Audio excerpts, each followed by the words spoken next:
না একটু রেডি হচ্ছে ঠিক আছে এখন চলছে র্যালি চলছে ঠিক আছে পশ্চিমবঙ্গের তৃণমূলের যুব কংগ্রেসের যিনি সভানেত্রী সায়নী ঘোষ এই কিছুক্ষণ আগে আমাদের রাজ্যে এসে পৌঁছালেন। দুদিনের সাংগঠনিক সফরে এসেছেন।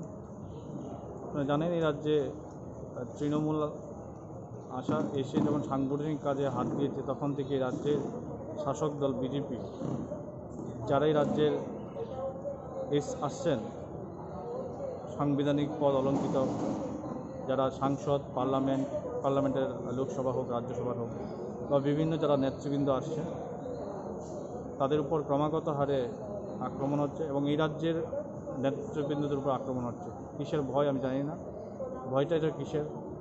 গণতান্ত্রিক পদ্ধতিতে রাজনীতি করা সবাই অধিকার আছে। যেহেতু আমরা এই রাজ্যের রাজনীতি, আমরা এই রাজ্যের লোক, আমরা এই রাজ্যে থেকে বসবাস করতে চাই এবং আমরা এই রাজ্যের মানুষের পাশে দাঁড়িয়ে তাদের অব্যক্ত মনের বাসার সঙ্গে দাঁড়িয়ে কণ্ঠ মিলিয়ে আগামী দিনের যেই আন্দোলনের যে তেজি আন্দোলন সেটা এগিয়ে নিয়ে যেতে চাই। সেই কারণে যদি রাজ্যের সরকার এইভাবে একেবারে আক্রমণ করে সেটা মানুষ বিচার করবে, সেটা জনগণ বিচার করবে।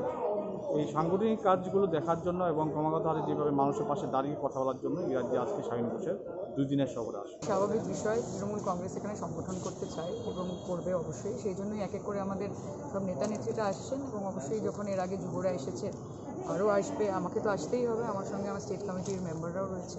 এখানে সংগঠন করব, মানুষের সঙ্গে দেখা করব। ত্রিপুরেশ্বরী মা ডেকেছেন, আসতে হবে, সংগঠনও করতে হবে, খেলা হবে।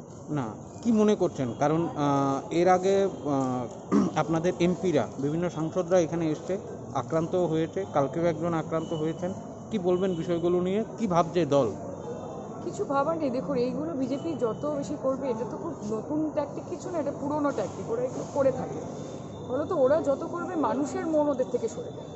মানুষের ম্যান্ডেট হচ্ছে শেষ কথা একটি গণতন্ত্র, এবং এটা বাংলাতেও ট্রাইড অ্যান্ড টেস্টেড। নানান রকম কুৎসা করা হয়েছে, ফেক নিউজ ছড়ানো হয়েছে, তার সঙ্গে অনেক দিদিকে অপমান করা হয়েছে, অনেক ভায়োলেন্স করা হয়েছে বেঙ্গলে। কিন্তু মানুষ যেটা মনে করে, ভোট চিহ্নে ওরা যখন ভোট দেয় ওই পাওয়ারটা মানুষের কাছে থাকে এবং ত্রিপুরাবাসীর কাছেও সেটা রয়েছে। ত্রিপুরার মানুষ এখানে তারা প্রত্যেকে শিক্ষিত, রাজনৈতিক মনস্ক, এবং তারা নিজেদের জন্য রাইট ডিসিশনটা নেবে। এবং এটা মমতা বন্দ্যোপাধ্যায়ের দল, হিসেবে পাঙ্গা নিলে মমতা বন্দ্যোপাধ্যায়ের চাঙ্গা হয়ে যায়। আমরাও সেই পথেই যাচ্ছি।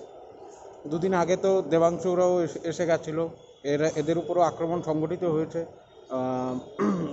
জয়া এসছিল, রাহা এসছিল, বাকি সবাই এসছিল, এদের উপর প্রাণঘাতী হামলাও হয়েছে। কি বলবেন এই বিষয়টা? কিছু বলার নেই, এইটাতে করে আমাদের আটকানো যাবে না। এবং গোটা ত্রিপুরাতে বিজেপির যা সংগঠন আছে, নবান্নে তার থেকে বেশি স্টাফ আছে, এর বেশি আর কিছু বলতে চাই না। ওকে, আমরা আসছি। হ্যাঁ,